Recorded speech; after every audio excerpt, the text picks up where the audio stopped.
Regardez les larmes sur le visage des jeunes supporters de Manchester United. Il y en aura d'autres, des victoires, mais pas ce soir. Tête de Maguire qui enterre l'Olympique Lyonnais. Mon ami El Gringo, le football est un sport ingrat. Les dynamiques peuvent s'inverser en quelques secondes. On est bien placé pour savoir. On a vécu hier soir. Naïm, on va le dire quand même pour ceux qui nous écoutent et tous les abonnés, on vous remercie à chaque fois les gars, pensez à liker cette vidéo. J'aimerais bien que vous la faites péter en like parce que ça fait un moment que vous êtes un peu comme nous, j'ai l'impression qu'on est un peu dans le dur, mais faites-moi un peu péter le like. Avec Naïm, on s'est échangé des messages pendant ce match de Lyon et j'envoie un texto à Naïm où je lui dis Lyon, ils vont égaliser et Maguire sera celui qui va qualifier Manchester. Et le pire, c'est que je me suis endormi, j'ai pas vu la fin. Ah, c'est dur, c'est terrible. Mais cette défaite, Naïm, on se réjouit jamais d'une défaite. Quoique, si, on faut dire. Si, on se réjouit quand ils perdent. Mais elle peut briser la dynamique lyonnaise. On va parler de l'Olympique de Marseille dans cette vidéo, les gars. On va beaucoup parler de l'OM, des compos possibles. Montpellier, Naïm, aucun intérêt d'étudier Montpellier. Ouais, déjà bon, c'est clair que pourquoi on a mis cette intro, parce que ça vous montre que tout va très vite en fait dans le foot. À 4-2, si le match termine à 4-2, t'imagines Amaury ce qu'il prend à la fin du match, les joueurs de Manchester, etc. Et finalement, c'est un soir historique. Imagine Lyon derrière. Lyon, la dynamique positive. Lazio éliminé en plus, il y a des gros clubs éliminés en plus. Non, c'est clair. Donc, tout va très, très vite et c'est ce qu'on espère avec cette bascule contre Montpellier. Et effectivement, pourquoi on n'a pas fait d'analyse tactique comme on a l'habitude avec Montpellier? Parce que Montpellier vient de changer d'entraîneur et on n'avait qu'un seul match. Donc, pour l'analyser, c'était celui d'Angers. Et en fait, il y avait vraiment aucun intérêt entre deux équipes qui ont joué bas et qui ne se pressaient pas mutuellement. Ça va venir pour défendre. Hein, une ligne de 5, une ligne de 4, un attaquant. Et c'est pour ça qu'on a une réflexion, les amis, sur la compo probable de l'Olympique de Marseille, parce qu'on ne peut pas analyser Montpellier qui vient de changer d'entraîneur, comme le dit ici bien Naïm, et d'autant plus qu'ils vont venir au Vélodrome. Ils sont, allez, Naïm, on peut le dire, ils sont quasiment relégués.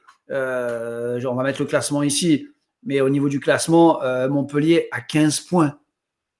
Je veux dire, les dynamiques, Montpellier, la pire équipe à domicile, la pire équipe à l'extérieur. Montpellier n'a que 4 victoires sur la saison. La dernière victoire de Montpellier, c'était contre Monaco en janvier quand même. Hein. Ils ont battu Monaco, ce qui est incroyable. Hein. Oui, et puis ils auraient dû battre Lyon, où il y a eu un hold-up exceptionnel. Mais en fait, quelque part, si vous voulez avoir l'analyse tactique d'avant-match de Montpellier, il faut regarder celle de Lens, celle de Reims. Ils vont venir faire exactement la même chose. Ils vont se mettre à 10 derrière et essayer d'envoyer Koulibaly qui va vite devant en contre. Donc, on en revient à ce qu'on disait depuis le début, c'est cette faculté à ouvrir le score pour tuer le match face à ces équipes qui n'ont pas d'autre plan de jeu que celui-là. Mais contre Montpellier, il y a quand même 2 facteurs à prendre en compte. C'est peut-être qu'ils n'auront pas ce surplus de motivation qu'a toutes les équipes contre nous parce qu'ils se sentent déjà condamnés. Et de 2, c'est qu'ils ont quand même moins de joueurs qui ont cette faculté à défendre bas dans les petits périmètres que peuvent l'avoir des équipes comme Reims ou Lens. Ouais, et Montpellier quand même qui est sur une dynamique, Naïm, la dynamique, on a rarement vu pire. Normalement, ils sont condamnés. S'ils perdent contre l'OM, ils descendent en Ligue 2. Ouais, voilà, j'ai envie de te dire, même s'ils gagnent, ils descendront en Ligue 2. Ouais, même s'ils gagnent, ils descendront en Ligue 2. Mais bon, en tout cas, pour nous, Naïm, ce match-là, il reste plus que 5 matchs. Je ne vais pas vous dire que tous les matchs sont ultra importants parce que techniquement, on parle de finale. Et des fois, le mot, il n'est pas assez puissant. On est vraiment sur des finales.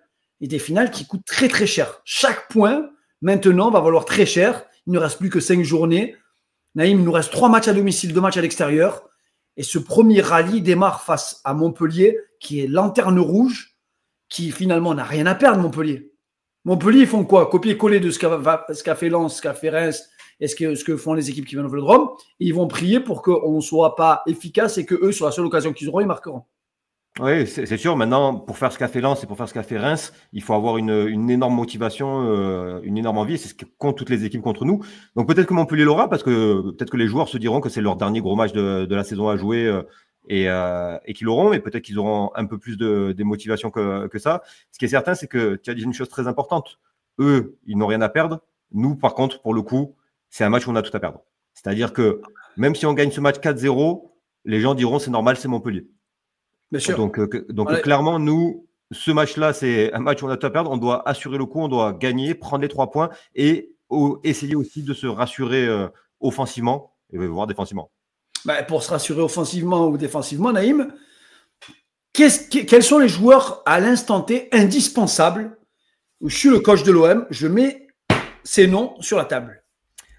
Pour moi, de ce qu'on a vu juste avant, je pense que les seuls qui sont certains de commencer le match à ces postes-là, c'est les 7 qu'on a mis là, les 6 joueurs qu'on a mis là. C'est donc Garcia qui a été très très bon, qui a non seulement été très bon contre Monaco, mais qui en plus, ce qu'on expliquait, apporte à peu près le mimétisme de Murillo, c'est-à-dire cette capacité à se projeter et à apporter du surnombre offensivement. Il l'a magnifiquement fait sur l'action qui aurait dû finir en but de Luis Enrique. Murillo indispensable, Rulli indispensable. Rabiot, Greenwood, Gouiri devant, je pense qu'il n'y a pas de discussion. Højbjerg, même s'il a coulé en début de deuxième, il a fait une très bonne première. Maintenant, la question, c'est qu'est-ce qui va se passer autour de ces joueurs-là? Parce que pour tous les autres postes, il y a énormément de doutes. Et si on repart sur l'équipe qui a joué contre Monaco, à l'exception de Gouiri, donc Gouiri, la seule raison pour laquelle il n'a pas joué, c'est qu'il était blessé, sinon c'est lui qui aurait commencé à la place d'Euro. Je pense qu'il y aura des modifications. Il y a deux types de modifications. Parce que Naïm, la question qu'on se pose, tu perds quand même 3-0 contre Monaco. Bon, le score n'est probablement pas révélateur, on l'a dit en après-match, mais tu perds quand même 3-0, donc psychologiquement, c'est une défaite qui fait mal. Tu sais que Naïm, sur l'appli de notre partenaire Bowler, les 2 joueurs qui sont ressortis en ayant réalisé un match convenable pour une défaite 3-0, c'est Ulysse Garcia et Pierre-Emile Højbjerg, qui ont été les 2 joueurs avec la meilleure notation. Et le troisième, il n'y a même pas de troisième joueur, tous les autres après sont en dessous. Donc Garcia, il a dit en conférence de presse, Naïm, il a dit voilà, il apporte ce qu'on répète depuis le début de saison. Naïm. Ce qui est bien avec ce coach, on ne va pas s'envoyer des fleurs, on n'est pas entraîneur, mais on est juste des passionnés et qui aimons l'analyse. Mais l'analyse du coach, Naïm, c'est celle qu'on voit. Il voit la même chose que ce qu'on voit nous. Et ça reflète ce qu'on explique depuis le début et quand on explique en fait, il s'était fait démonter en disant que le problème c'était pas le schéma, la tactique, mais moi je le rejoins et c'est ce qu'on montre dans les vidéos. En fait, c'est qu'il y a quand même beaucoup de bonnes choses. Maintenant, je pense pas que l'équipe soit aussi mauvaise, comme je te dis. Je remets en permanence en question ma propre analyse parce qu'on perd beaucoup de matchs et que c'est pas satisfaisant, mais je ne suis pas certain vraiment que c'est que juste en changeant de schéma. Tu vois, contre Monaco, le schéma a été critiqué, les joueurs ont été critiqués, mais quelle équipe fallait mettre contre Monaco, autre que celle qu'il a mis? Non, c'est compliqué. Qui aurait fait une. Donc, tu as des blessés et des absents. Donc, tu ne peux pas. Gouiri, s'il te dit qu'il n'est pas à 100%, tu ne peux pas le faire démarrer. Tu ne peux pas non plus les perdre, ces joueurs-là. T'imagines, toi, tu as une grave blessure de Gouiri parce qu'il n'est pas à 100%. Tu le perds pour le reste de la fin de saison. Vas-y, ouais, si tu enlèves Rongier, que tu décroches Rabiot et que tu mets Mopé et Gouiri devant, par exemple, au début du match, tu crois vraiment que ça te donne un meilleur équilibre, que tu es bien meilleur et que c'est ça qui te fait perdre le match à Monaco? Je pense pas. Honnêtement, je pense pas. En tout cas, sur cette équipe-là, je pense qu'il y a quand même des choses qui peuvent être changées et qui seront peut-être changées. Et par exemple, s'il envisage de mettre vraiment tous les meilleurs joueurs en termes de potentiel qu'il a, l'équipe pourrait ressembler à ça. Ça peut être intéressant, cette équipe. Après, la grosse difficulté de cette équipe, c'est que s'il y a une projection de Garcia ou s'il y a une projection de Murillo, c'est Ben Nasser qui doit venir coulisser. Donc, tu peux te retrouver avec Ben Nasser et Rongier. En termes de vitesse pure face à Koulibaly, j'ai peur que ce soit quand même très, très léger. Mais ça va plus vite que Kondogbia, déjà. Mais voilà, de toute façon, tout le monde est plus rapide que Kondogbia. C'est pour ça que je dis ça. Rongier n'est pas rapide, il va plus vite que lui. Et tout le monde est plus rapide aussi que Cornelius. Donc, on a peut-être les 2 défenseurs les plus lents de Ligue 1. Donc bon, c'est vrai que ça ne t'apporte pas une garantie, mais c'est quand même un peu plus rapide, de la même manière que Garcia n'est pas un sprinter, hein, mais qui va beaucoup plus vite que les 2 autres. Dedic, comme je t'ai dit, moi je trouve que Merlin, il nous limite. Alors, j'attends quand même de voir ce match si Merlin joue avec le fait d'avoir Garcia face à un bloc bas. Peut-être que là, il va avoir un joueur qui dédouble avec lui, qui va lui permettre d'apporter plus de choses, plus de solutions, parce qu'on sait qu'en 1 contre 1, Merlin est limité, là où Dedic est peut-être un peu meilleur que lui. Donc, c'est une solution qui permettrait donc de compenser légèrement le manque de vitesse derrière et d'apporter avec Dedic une solution supplémentaire en termes de percussion. Et maintenant, il y a un joueur que tu vois qui est sur les 2 premières compos qu'on a mis, c'est Luis Enrique. Et j'ai envie de te poser la question aussi, Naïm. Derrière, montre-moi là la troisième, l'autre compo. Et j'en aurai même une dernière après. Je te ferai une petite proposition derrière. Et pourquoi pas cette compo, Naïm, le 3-4-3. De toute façon, il ne changera pas de système. Il a dit en conférence de presse. S'il avait les joueurs pour jouer à 4 derrière, c'est son schéma préférentiel. Il a dit l'année prochaine, si je reste à l'OM, je sais que ça fait déjà les gros titres, mais quelque part, s'il ne réalise pas l'objectif qui lui a été confié de qualifier en Ligue des Champions, il peut se poser. La direction peut se poser la question est-ce qu'il continue ou pas avec De Zerbi? Ce qui serait une erreur pour ma part, mais bon, c'est pas grave. Voilà, on est d'accord. Nous, on veut de la continuité. Peu importe ce qui se passe cette saison, on veut de la continuité parce que vous le voyez aujourd'hui avec Paris, vous le voyez quasiment avec tous les vrais clubs. C'est la continuité. Paris, c'est vraiment le meilleur exemple de ce qui se passe. Si on avait suivi l'état d'esprit qu'on a là actuellement, ils auraient viré Luis Enrique à la fin de l'année. Et là, tu vois que ces deux équipes sont totalement différentes. Paris de l'an dernier et Paris de cette année. Pourtant, c'est quasiment les mêmes joueurs. Hein. Oui, ils n'ont pas recruté. Il n'y a pas de changement à Paris. C'est la même équipe que la dernière. Mais donc, on veut de la continuité. Alors, cette compo, Naïm, on voit Lirola et Dedic sur les couloirs. Des joueurs à leur poste. Et Cornelius. Donc là, ce serait une compo qui te dirait, il y a deux joueurs qui ont quand même été défaillants contre Monaco, c'est Kondogbia et Luis Enrique, pour des raisons différentes. Et là, il serait remplacé par des joueurs dont c'est vraiment le poste. C'est-à-dire Lirola, son poste, Cornelius, c'est son poste. Cornelius a été plutôt bon contre Auxerre avant son exclusion à ce poste-là. Mais bon, c'est des joueurs qui sont aussi très limités. Donc, est-ce que c'est une bonne solution? J'en suis pas certain. Ce sera sûrement un mix de tout ça. La vraie question, c'est Rongier, Benasser, Højbjerg, Rabiot, parce que tu as 4 joueurs en théorie pour 2 postes. Et c'est aussi pour ça que Rabiot joue plus haut. C'est pour éviter de se priver d'un très bon joueur. Et ça t'apporte aussi un autre équilibre.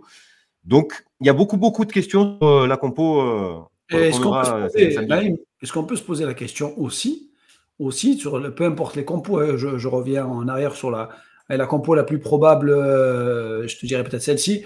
Est-ce qu'on peut imaginer un Rabiot qui redescend à la place d'un Rongier, dans le cœur du jeu, et de mettre un Jonathan Rowe sur le couloir? Dans l'absolu, oui. Dans la gestion des hommes, je ne sais pas, moi, sa place, je me dirais, c'est compliqué, je dois faire un choix entre Benasser et Rongier. Je ne vais pas enlever les deux. Tu vois, pour décrocher Rabiot. Et je ne suis pas certain que Rowe apporte forcément. Alors, ça peut être intéressant, attention. Il y a un journaliste qui a posé cette question avec un ton un peu agacé. Donc, ce journaliste, j'aimerais vraiment l'avoir pour discuter avec lui parce qu'il avait l'air d'expliquer qu'en gros, tout le problème venait du fait qu'on n'avait pas assez d'offensifs sur le terrain. On l'a vu contre Auxerre, on avait mis 5 offensifs et on avait perdu 3-0. Reims, tu finis la deuxième mi-temps, tu n'as quasiment que des offensifs, ça t'a pas changé la physionomie du match, ni la capacité à créer des décalages. Il a très bien dit le coach, il faut plus de vitesse dans la circulation du ballon face à ces blocs bas. C'est moins de la tactique que du jeu. Mais c'est pour ça que ça peut être une solution, pourquoi pas. Mais je trouve que c'est compliqué d'enlever, de se priver et de Rongier et de Benasser, à part s'il décroche Rongier. Là, dans cette compo-là, typiquement, ça te ferait un choix en moins. Tu peux décrocher Rabiot en 6 à la place, par exemple, de Benasser, et tu peux mettre Rowe. Benasser, qui, je trouve, a fait une bonne entrée vraiment contre Monaco. De toute façon, Benasser, sur ce type de match-là, tu es obligé de le mettre parce qu'il a cette passe par-dessus la défense. Il a cette passe que n'a pas Rongier. Il a ce jeu vers l'avant que n'a pas Rongier. Et je suis convaincu que Benasser sera titulaire, moi, s'il n'y a pas de problème, s'il n'y a pas de blessure, voilà, bien évidemment, si tous les éléments sont réunis. Je pense que peut-être ce sera Rongier qui sera le perdant, si bien évidemment le fils Kondogbia, le fils spirituel de Zerbi Kondogbia, est encore sur le terrain. Il y a une raison. Moi, j'aime beaucoup cette compo-là, mais il y a une raison qui voudrait que Cornelius ou Kondogbia soit titulaire quand même, c'est la taille sur les coups de pied arrêtés face à des équipes qui vont sûrement jouer que ça, qui ont un très bon tireur s'il est titulaire, parce qu'il n'était pas titulaire au dernier match, TJ Savanier. Donc peut-être aussi que tu n'as pas envie de te priver d'un grand joueur dans une équipe qui manque un peu de taille. Parce que Kondogbia au jeu aérien, c'est pas grand-chose, c'est pas génial. Hein. Oui, mais c'est quand même grand. Tu vois, c'est. Je veux dire, là, si tu regardes l'équipe, tu te rends compte que cette équipe-là, de joueurs très grande de taille, tu n'as que Rabiot et Garcia. Ouais, je vous remets, les gars, l'équipe, la première compo. Dites-nous si vous êtes plutôt sur la compo 1, avec Kondogbia derrière et Rongier au milieu de terrain, donc pas de Benasser. la compo 2 avec Rongier qui coulisse derrière avec Benasser, et la troisième compo avec, avec Cornelius qui récupère sa place derrière et Lirola à la place de Luis Enrique qui est traversé. Qui est la moins probable, hein, on va pas se mentir. Qui est la moins probable, mais bon, on la met quand même. Dites-nous en commentaire, les gars, quel compo vous, si vous étiez Roberto De Zerbi face à Montpellier, quel compo vous animerez pour vous cette attaque de l'Olympique de Marseille. Et je sais qu'on verra en commentaire une compo qu'on n'aura pas mise, Naïm, c'est normal. Le passage à 4, je vais quand même vous mettre la déclaration de Roberto De Zerbi, parce que pour ceux qui voudraient un passage à 4, il dit ça ne me dérange pas de parler des systèmes, en Italie c'est encore plus, c'est mon travail. J'ai presque toujours joué avec une défense à 4, avec des ailiers en faux pied, et en créant beaucoup d'occasions. Mais un bon entraîneur doit s'adapter à ses joueurs. Balerdi n'est pas là, donc c'est difficile de jouer à 4, mais même quand Balerdi était là, tu ne jouais pas à 4. Il faut adapter Murillo, et souvent nos buts viennent de ses mouvements. On l'a montré cette saison. Les dépassements de fonction de Murillo entraînent énormément d'actions couloir droit, et ça a fait briller Luis Enrique et ça a fait briller Greenwood. Et donc il dit Merlin, Garcia, ce n'est pas vraiment des latéraux qui peuvent jouer bas, comme des Ditch. Donc pour lui, c'est des pistons en fait qu'on a sur les couloirs. Ils ont besoin d'être doublés par un défenseur derrière. Et donc il dit, si je dois rester ici l'an prochain et qu'on m'amène des joueurs qui s'adaptent à une défense à 4, moi aussi je veux jouer à 4 derrière, des ailiers, un numéro 10, tu vois. Ouais. On l'oublie souvent, ça, Naïm, qu'il a quand même deux numéros 10 en début de saison. Ouais, et que les deux ont été blessés toute la saison. On n'a pas mis Harit dans l'histoire. On n'a pas mis Harit, qui pourrait aussi rentrer dans cette compo. Tu vois, il y a beaucoup de critiques sur le mercato. Ouais, l'équipe n'est pas équilibrée, on n'a pas pris assez de défenseurs et tout. Faut rappeler qu'on était 8e l'an dernier et que tu ne peux pas ramener en un mercato que des joueurs du niveau de Rabiot, Benasser et Hojbjerg et Greenwood. Naïm, tu as eu 3 croisés quasiment. Enfin, en termes de disponibilité. Moumbagna, l'Argentin, Carboni et Amin Harit, en temps d'absence, c'est des croisés. Oui. Ce qu'a fait Amin Harit. Donc, il a pu jouer depuis Paris. Donc, c'est 7 mois d'arrêt. Ouais, donc, tu rajoutes à ça Luis Felipe qui n'arrive pas pour l'instant à jouer, alors que bon, le problème de base, c'est pas Luis Felipe, c'est Brassier qui a échoué, parce que c'était lui qui devait t'apporter cette plus-value en défense. Donc voilà, c'est normal, hein, c'est un premier mercato d'une première saison qui normalement est le premier d'un projet, si on leur veut bien nous laisser le temps de le faire. Il n'y a pas de crise pour moi à l'heure actuelle, il y a une crise de résultats, mais je veux dire, on n'est pas décroché, tout est encore jouable. Maintenant, il faut gagner des matchs, et pour gagner des matchs, il faut ouvrir le score, parce que je le rappelle, quand on a ouvert le score, on a quasiment toujours gagné, en tout cas on n'a jamais perdu. Ouais, je vais même plus loin pour conclure, Naïm. Il y a un point aussi très très important, et je veux vous le mettre aussi à l'image, parce que je pense que c'est indispensable que vous l'ayez aussi en tête.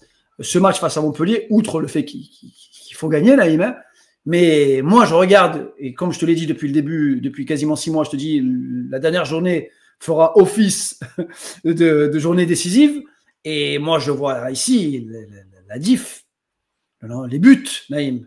Là, je vois Lyon qui a un meilleur goal à virage que nous, et je vois Monaco qui a un meilleur goal à virage. Donc, ce match, quand tu joues les derniers qui ont énormément de mal, il faut gagner et, si possible, marquer énormément de buts. Ouais, c'est dans un monde idéal. Maintenant, si on ouvre le score rapidement, et ça aussi, c'est un truc qu'on répète depuis le début de la saison, chaque fois qu'on a ouvert le score tôt, ça a été à Brest, ça a été 5-1, à Montpellier, ça a été 5-0, Saint-Etienne, ça a été 5-1, Toulouse, ça a été 3-1. Quand on ouvre le score tôt, les équipes en face, le plus souvent, ont du mal. Et une équipe de Montpellier qui est à l'agonie, si tu marques rapidement, il y a cette possibilité-là. Maintenant, la priorité absolue, c'est de gagner. Si on gagne avec un gros goal à virage, tant mieux. Mais d'abord gagner, pour s'offrir ensuite contre Brest, un match où là, vraiment, il faudra qu'on sorte un gros match face à un gros adversaire pour prendre 6 points en 2 matchs. Si on prend ces 6 points en 2 matchs, on arrivera à Lille dans une toute autre dynamique que celle qui est la nôtre actuellement. Eh bien, sur ces belles paroles, mon ami El Gringo, on se retrouve demain au Vélodrome. Match à 21h, match à 21h au stade Vélodrome, les gars. On espère une victoire de l'Olympique de Marseille. Et surtout, comme d'hab, n'hésitez pas à liker, à partager nos vidéos et à commenter. Ça nous aide au référencement, les amis. Parce qu'on traverse une période aussi. Les commentaires. Ouais, on n'a pas pu répondre à tout, mais vraiment, sur la dernière, on pensait à plus de commentaires négatifs. On vous lit tous, sachez qu'on vous lit, on lit tous les commentaires et dès qu'on peut y répondre, on y répond. Mais en tout cas, vous nous régalez cette saison. Et on espère que c'est que le début. Nous aussi, on veut le projet de Zervi. Nous aussi, j'espère qu'on ne s'arrêtera pas à la fin de cette saison, les amis. On se retrouve très très vite, probablement dimanche, pour l'après-match. On espère une victoire de l'Olympique de Marseille. J'ai trouvé le match catastrophique. J'ai trouvé le match de l'OM catastrophique. Voilà. Ils sont catastrophiques, les Marseillais. C'est Roulis qui est énorme. Mais oui,